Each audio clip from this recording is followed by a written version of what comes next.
అనుకున్నంత పని అయింది. మనము గత వారం రోజులుగా ఏ మాట అయితే చెప్తున్నామో, ఏమైతే అనుకుంటున్నామో, గోదావరి జలాల విషయాల్లో మనం ఏం మాట్లాడుకుంటున్నామో, బీఆర్ఎస్ పార్టీ నాయకులు ఏం మాట్లాడినరో, ఇరిగేషన్ శాఖ మాజీ మంత్రి హరీష్ రావు ఏం మాట్లాడిండో అదే పని ఈరోజు జరుగుతుంది. గోదావరి దగ్గర మనం కన్నేపల్లి నీళ్లను ఎత్తిపోసుకోకపోవడం వల్ల ఆ నీళ్ళన్నీ కిందికి వెళ్ళిపోతున్నాయి. దేవాదుల దగ్గర మనం ఎంత ఎత్తిపోసుకోవాలనో అంత ఎత్తిపోసుకోకపోవడం వల్ల అక్కడ నుంచి నీరు కూడా గోదావరిలో కలిసిపోతుంది.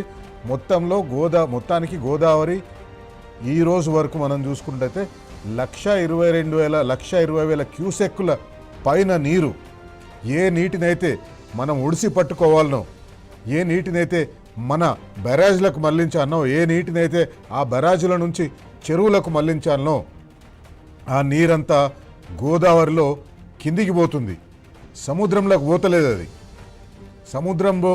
సముద్రం లోపలికి పోయే కంటే ముందే ఆంధ్రప్రదేశ్ రాష్ట్రంలో పోలవరం, పట్టిసీమ లాంటి ప్రాజెక్టులకు, పట్టిసీమ నుంచి కృష్ణా బ్యారేజ్కి, కృష్ణా డెల్టా కోసం నీళ్ళు ఇస్తందుకు ఈ నీళ్ళన్నీ అట్లా పోతున్నాయి.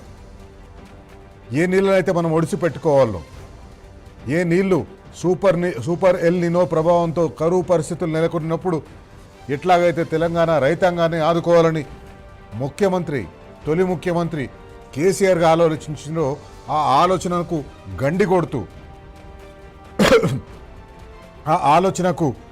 కొడుతూ ఈరోజు కాంగ్రెస్ పార్టీ ముఖ్యమంత్రి ఆ నీళ్ళనన్నిటినీ విడిచిపెడుతున్నాడు.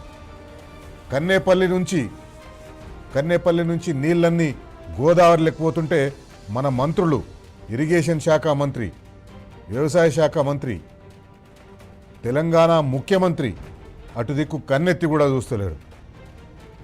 దేవాదుల నుంచి నీళ్లు గోదావరిలోకి తరలిపోతుంటే మన ముఖ్యమంత్రి, దేవుళ్ల మీద ప్రమాణం చేసి మాట్లాడే ముఖ్యమంత్రి దాని దిక్కు కూడా చూస్తలేడు. ఇది ఈరోజు మన రాష్ట్రంలో ఉన్న మన నీళ్ల పరిస్థితి.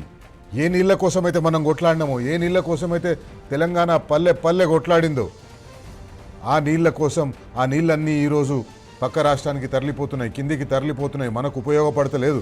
ముఖ్యమంత్రి రేవంత్ రెడ్డి ఏం మాట్లాడతాడు? వరద ఎక్కడుంది అని మాట్లాడతాడు. వరద ఎక్కడుంది, నీళ్ళే లేవు, వర్షాలే లేవు, నీళ్లుంటే ఎత్తిపోయలేమేమో అంటాడు.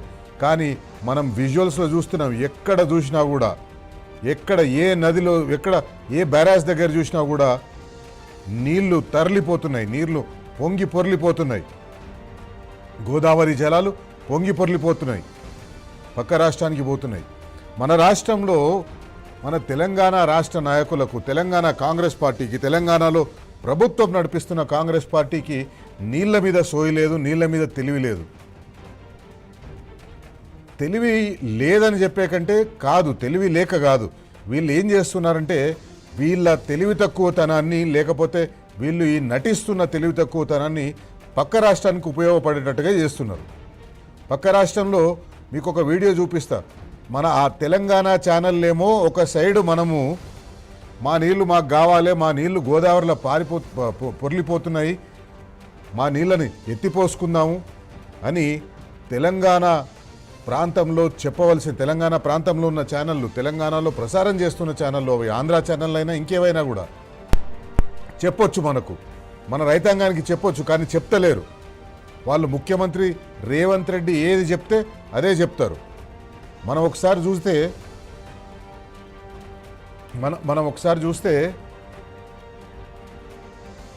ఆంధ్ర ప్రాంత రైతులు, ఆంధ్ర ప్రాంతంలో నాయకులు వాళ్ళ నీళ్ళని ఏ రకంగా వాళ్ళ రైతుల కోసం మరలిస్తున్నారో ఒకసారి చూద్దాం. ఒక టీవీ, ఈటీవీ పేరు కూడా చెప్తున్నాను నేను, ఈటీవీ ఆంధ్రప్రదేశ్, ఈటీవీకి తెలంగాణ ఛానల్ కూడా ఉంది. కానీ ఆ తెలంగాణ ఛానల్లో తెలంగాణ నీళ్లు తరలిపోతున్నాయనే వార్త రాదు. కానీ ఆంధ్రప్రదేశ్ ఛానల్లో మాత్రం అక్కడ నీటిని ఎత్తిపోస్తున్నారు, రైతాంగం కోసం, కృష్ణా డెల్టా రైతుల కోసం ఉపయోగపడే విధంగా పట్టిసీమ నుంచి నీళ్ళు ఎత్తిపోస్తున్నారని ఒక కథనాన్ని ప్రసారం చేసింది. మీరందరూ చూడాలి, తెలంగాణ రైతులు చూడాలి, తెలంగాణలో ప్రతి ఒక్కరు చూడాలి, తెలంగాణలో విద్యావంతులు, మేధావులు, రైతుల పక్షాన మాట్లాడుతున్నామని చెప్తున్న ప్రతి ఒక్కరు కూడా ఆ వార్తను చూడాలి. ఆ వార్తను చూస్తే మీకు తెలుస్తుంది తెలంగాణ నీళ్లు ఎక్కడికి పోతున్నాయి, తెలంగాణలో గోదావరి పారుతున్నా, గోదావరి పొంగి పొర్లుతున్నా ఆ నీళ్లను ఎత్తిపోయకుండా ఎవరి కోసం ఎక్కడికి పంపిస్తున్నారనేది ఆ వార్త మీరు ఒకసారి చూడండి. ఎల్నినో ప్రభావంతో సాగు ఆశలు సన్నగిల్లి దిగాలు పడిన కృష్ణా డెల్టా రైతులకు ప్రభుత్వం తీపి కబురు అందించింది. పట్టిసీమ ఎత్తిపోతల ద్వారా పోలవరం కుడి కాలువకు సాగునీరు విడుదల చేసింది. జలవనరుల శాఖ మంత్రి నిమ్మల రామానాయుడు పట్టిసీమ వద్ద పూజలు చేసి పంపులు ఆన్ చేశారు.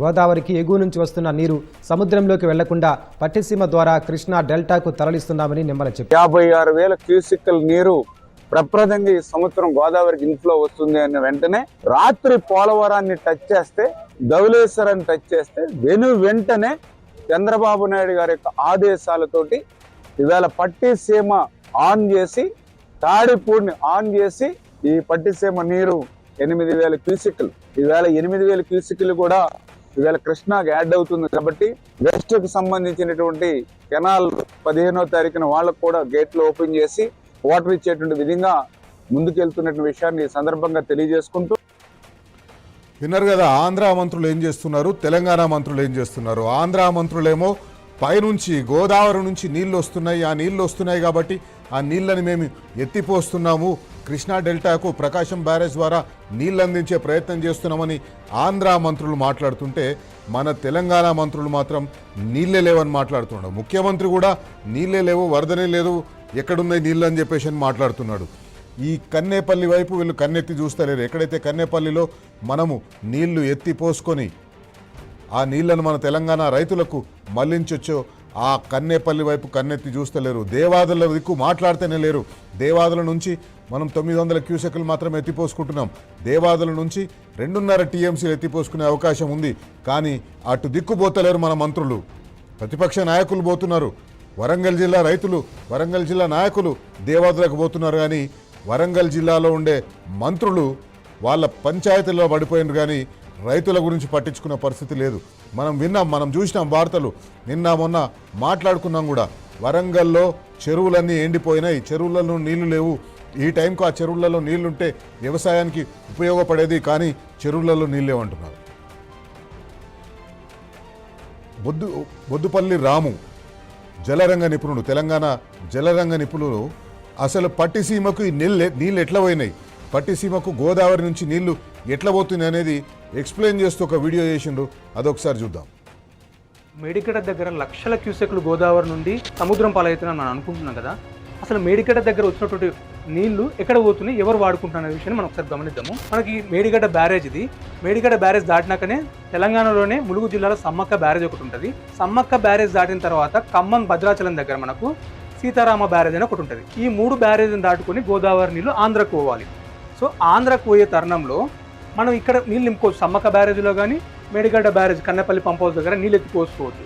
అవి ఎత్తిపోసుకుంటే ఆంధ్రాకు ఈ నెలలో, జూలై నెలలో నీళ్లు 70,000 క్యూసెక్లు 80,000 క్యూసెక్లు పోవు. కానీ ఈరోజు ఆంధ్రప్రదేశ్లో పట్టిసీమ అనే ఒక ఎత్తిపోతల పథకం ఉంది. ఆ ఎత్తిపోతల పథకం నుంచి వాళ్ళు రోజుకు 2 టీఎంసీల నీళ్లు డ్రా చేసుకోవచ్చు వితౌట్ బ్యారేజ్, వితౌట్ రిజర్వాయర్. అంటే నదిలో ప్రవాహము 35 నుంచి 40 మీటర్ల లెవెల్లో ఉన్నప్పుడు వాళ్ళు ఆటోమేటిక్గా పంపులు ఆన్ చేసుకొని పట్టిసీమ పంప్ హౌస్ నుంచి పోలవరం రైట్ మెయిన్ కెనాల్ ద్వారా ప్రకాశం బ్యారేజ్కి నీళ్లు మళ్లిస్తున్నారు. మన నీళ్ళే కిందికి వస్తున్నాయి. కానీ ముఖ్యమంత్రి రేవంత్ రెడ్డి ఏమంటున్నాడు, మేడిగడ్డ దగ్గర అసలు నీళ్ళే లేవంటున్నాడు. కానీ వర్షమే వస్తలేదు, నీళ్ళే వస్తలేవు అంటే వరదలు వచ్చే, వరద వస్తే ఒడిచి పట్టుకోవడానికి ఉన్న అవకాశం ఏంటి, ఎత్తిపోసేది. సముద్రానికి దగ్గర ఉన్నటువంటి పట్టిసీమ దగ్గర నీళ్ళు ఎత్తిపోసుకుంటుంటే అక్కడ నీళ్ళు లేవని చెప్తున్నారు. తెలంగాణ ప్రజలు ఆలోచించాలి, ఈ నీళ్ళు ఎక్కడ పోతున్నాయి, ఎవరి ప్రయోజనాల కోసం ముఖ్యమంత్రి రేవంత్ రెడ్డి ప్రయత్నం చేస్తున్నాడు. ఇప్పటికైనా పక్క రాష్ట్ర ప్రయోజనాలు పక్కన పెట్టి సొంత రాష్ట్రం తెలంగాణ కోసం కన్నేపల్లి పంపులను ఆన్ చేసి 141 టీఎంసీల రిజర్వాయర్లు సిద్ధంగా ఉన్నాయి. అలాగే స్టెబిలైజేషన్ కోసం మరొక 100 టీఎంసీల రిజర్వాయర్లు సిద్ధంగా ఉన్నాయి. వాటిలో నీళ్లు నింపి తెలంగాణను కరువు నుంచి సూపర్ ఎల్నినో నుంచి బయటపడాలని చెప్పేసి రేవంత్ ప్రభుత్వానికి సూచిస్తున్నారు. రైట్, విన్నారు కదా. మన నీళ్లు కన్నేపల్లి దగ్గర మనం ఇడిచిపెట్టిన నీళ్లు, దేవాదుల దగ్గర మనం ఇడిచిపెట్టిన నీళ్లు ఆంధ్రప్రదేశ్ ఎట్లా ఒడిచిపెట్టుకుంటుందో మనం విన్నాం. మన మంత్రులకు సోయలేదు. ఆంధ్రప్రదేశ్ మంత్రులేమో మోటార్లు ఆన్ చేసుకుంటూ బిజీ ఉంటే, మన దగ్గర పనిచేస్తున్న మోటార్లని, మన దగ్గర ఎత్తిపోసే అవకాశం ఉన్న బ్యారేజీల నుంచి నీళ్ళు ఎత్తిపోసే అవకాశం ఉన్న మోటార్లని వాటిని పట్టించుకుంటలేరు. వాటిని మేము ఆన్ చేయమంటే ఆన్ చేయమని చెప్తున్నారు. ఎందుకు తెలంగాణ రైతుల మీద ఇంత కక్ష? బరాబర్ అడుగుదాం. మన నీళ్ల శాఖ మంత్రి ఉన్నాడు, మన నీళ్ల శాఖ మంత్రి నిద్రపోతున్నట్టుగా అనిపిస్తుంది, లేదా మన నీళ్ల శాఖ మంత్రి ఆంధ్రప్రదేశ్ కోసం పనిచేస్తున్నాడు, ఇక్కడ సొమ్ము తినుకుంటా వాళ్ళ కోసం పనిచేస్తున్నట్టుగా అనిపిస్తుంది. మన నీళ్ళ శాఖ మంత్రి ఏమంటాడు, మన దగ్గర ఒకసారి నిన్న మాట్లాడండి, ఎక్కడ మాట్లాడండు కానీ ప్రస్తుత పరిస్థితుల్లో కన్నేపల్లి పంపు ఆన్ చేయలేము. కన్నేపల్లి పంపు ఎందుకు ఆన్ చేయలేరు? కన్నేపల్లి నుంచి నీళ్లు కిందికి పోవాలి, కిందికి గోదావరిలోకి పోవాలి, గోదావరిలోకి పోయి అక్కడ పోలవరం పోయి, పోలవరం తర్వాత పట్టిసీమకు పోయి, పట్టిసీమ నుంచి మళ్ళీ కృష్ణా బ్యారేజ్కి పోయి అక్కడ ఆంధ్రాలో పంటలు పండేటట్టుగా, ఆంధ్రాలో రైతులకు నీళ్ళు అందేటట్టుగా తెలంగాణ మంత్రులు పనిచేస్తున్నారు, తెలంగాణ నీళ్ల మంత్రి పనిచేస్తున్నాడు. తెలంగాణ రైతులు బరాబర్ అడగాలి, తెలంగాణ రైతులు ఖచ్చితంగా నిలదీయాలి ఈ కాంగ్రెస్ పార్టీ నాయకులని. ఎందుకు మా నీళ్లు మాకేనని సాగిన ఈ ఉద్యమంలో మా నీళ్ళ మా కోసమే అని తెచ్చుకున్న తెలంగాణలో మన నీళ్లు మనకు కాకుండా పోతున్నాయి. 2023కు ముందు, ఎన్నికల ముందు బీఆర్ఎస్ పార్టీ అధ్యక్షులు తొలి ముఖ్యమంత్రి కేసీఆర్ హెచ్చరించారు, ఈ కాంగ్రెస్ పార్టీ ప్రభుత్వం తెలంగాణ సోయిలేని ఏ పార్టీ అయినా, అది కాంగ్రెస్ పార్టీ కానివ్వండి, బీజేపీ కానివ్వండి, ఇంకే పార్టీ అయినా కానివ్వండి, తెలంగాణ సోయిలేని పార్టీ అధికారంలో ఉంటే, తెలంగాణ రైతుల మీద ప్రేమ లేని పార్టీ అధికారంలో ఉంటే ఇదే రకంగా జరుగుతుందని అనేకసార్లు హెచ్చరించిండ్రు. అందుకే ఈరోజు మనం ఈ కార్యక్రమం ద్వారా ప్రశ్నిద్దాం, రైతుల తరఫున ప్రశ్నిద్దాం, బరాబర్ అడుగుదాం. తెలంగాణ రాష్ట్ర కాంగ్రెస్ పార్టీని, తెలంగాణ రాష్ట్రంలో ప్రభుత్వంలో ఉన్న తెలంగాణ మంత్రులని, తెలంగాణ ముఖ్యమంత్రిని ఎందుకు మీరంతా మొండి పట్టుదలతోటి ఆన్ చేయలేమని చెప్తున్నారు? ఇంకొక నీళ్ళ శాఖ మంత్రి ఏం చెప్తాడంటే, మేము ఏడాదిలోగా మరమ్మతులు చేస్తాం ప్రాజెక్టులకు అంటాడు. బ్యారేజీలు నీటితో నిండితే ప్రమాదం, అందుకే ఇప్పుడు నీటితో నిండకుండా ఉండి చేసి సంవత్సరం తర్వాత దాన్ని మరమ్మతులు చేస్తామంటాడు. మేడిగడ్డ బ్యారేజ్ కానీ, సుందిల్ల కానీ, అన్నారం బ్యారేజ్ కానీ చేస్తామని చెప్పి అంటాడు. కానీ ఇప్పుడు 2.5 సంవత్సరాలు అయిపోయింది, 30 నెలలు అయిపోయింది వాళ్ళ అధికారంలో ఉండి, 30 నెలల నుంచి రిపేర్ చేయలేదు. ఒకవేళ మీరు రిపేర్ చేసేటట్టుంటే, అది మేడిగడ్డ బ్యారేజ్ కుంగిపోయినప్పుడే రిపేర్ చేసి ఉంటే ఈ పాటికి 2 సంవత్సరాలుగా, అంటే దాదాపు 4 పంటలకు ఆ రైతులకు నీళ్ళు అందేవి. ఉత్పత్తి తెలంగాణలో బాగా పెరిగేది, గ్రౌండ్ వాటర్ పెరిగేది, చెరువులలో నీళ్లు ఎప్పటికీ నిండి ఉండేది. కానీ 2.5 సంవత్సరాలుగా మరమ్మతులు చేయలేదు, కానీ వచ్చే సంవత్సరంలో చేస్తారు. అంటే ఇప్పుడు అంతా గోదావరిలో వరద పోతుంటుంది, ఎట్లా రిపేర్లు చేస్తారు మీరు? వచ్చే ఎండాకాలం లోపల రిపేర్ చేస్తూ ఉంటారు, వచ్చే ఎండాకాలంలో రిపేర్ చేస్తారా? ఏముంది మీ దగ్గర ప్రణాళిక? బరాబర్ అడుగుదాం. ముఖ్యమంత్రి రేవంత్ రెడ్డి గారు, ఎత్తిపోయినకనే వరద ఎక్కడిది అన్నావు కదా, నీళ్ళు ఎత్తిపోయినకే వరద ఎక్కడిది అన్నావు కదా, వర్షాలు లేవు, నీళ్ళు లేవు, వరద ఎక్కడిది? వరద వస్తే ఎత్తిపోయే అవసరం ఏముందని చెప్పేసి అంటావు. అన్నీ మీరే మాట్లాడతారు. వర్షాలు లేవంటారు, వర్షాలు వస్తే వరద వస్తే ఆ వరద నీళ్ళు ఎత్తిపోసే అవసరం ఏముందంటారు. ఎందుకు ఈ రకమైన మాటలు మాట్లాడుతున్నారు? మరి పట్టిసీమ దగ్గర ఏపీ ప్రభుత్వం ఏమెత్తిపోస్తుంది? బురద ఎత్తిపోస్తుందా? మన విడిచిపెట్టిన నీళ్లే కదా వాళ్ళు కింద పట్టిసీమ దగ్గర ఎత్తిపోస్తున్నది. ఏపీ తోడుకునేందుకు గోదావరి ప్రాణహిత నీళ్లు విడిచిపెట్టిన ముఖ్యమంత్రి గారు, బరాబర్ అడుగుదాం.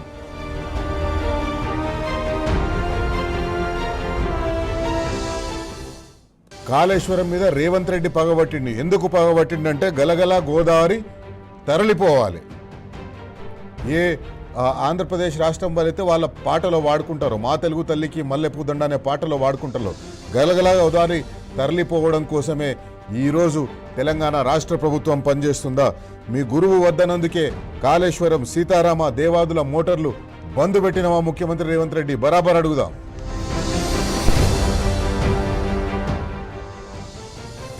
తెలంగాణ రాష్ట్రం మనం అందరం ఎందుకు తెచ్చుకున్నాం? తెలంగాణ రాష్ట్రాన్ని, మా నీళ్లు మాకేనని. ఇదే తెలంగాణ ఉద్యమంలో మెయిన్ ట్యాగ్ లైన్. మా నీళ్ల కోసమే, ఈ నీళ్ల కోసమే, ఏ నీళ్ల కోసమైతే మనం తెలంగాణ తెచ్చుకున్నామో ఆ నీళ్లు మన కళ్ళ ముందే పక్క రాష్ట్రాలకు తరలిపోతున్నాయి. ఆ నీళ్లను మన కళ్ళ ముందే మన ముఖ్యమంత్రి, మన ప్రభుత్వం ఇడిచిపెడుతుంది, వాళ్ళు ఒడిసి పట్టుకుంటున్నారు.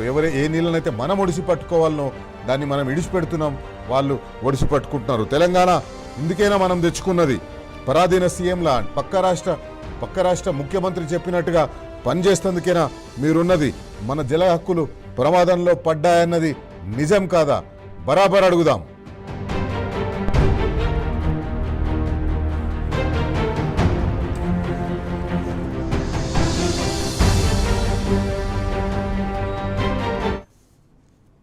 ఒక పక్క తెలంగాణ రైతులు నీళ్ల కోసం, సాగునీటి కోసం కింద మీద పడుతుంటే ఎక్కడికి వెళ్ళి వర్షాలు పడతలేవు, నాట్లు ఇంకా సిద్ధం కాలేదు, నాట్లకు వ్యవసాయ పనులు ఇంకా సిద్ధం కాలేదు, మొదలు కాలేదు.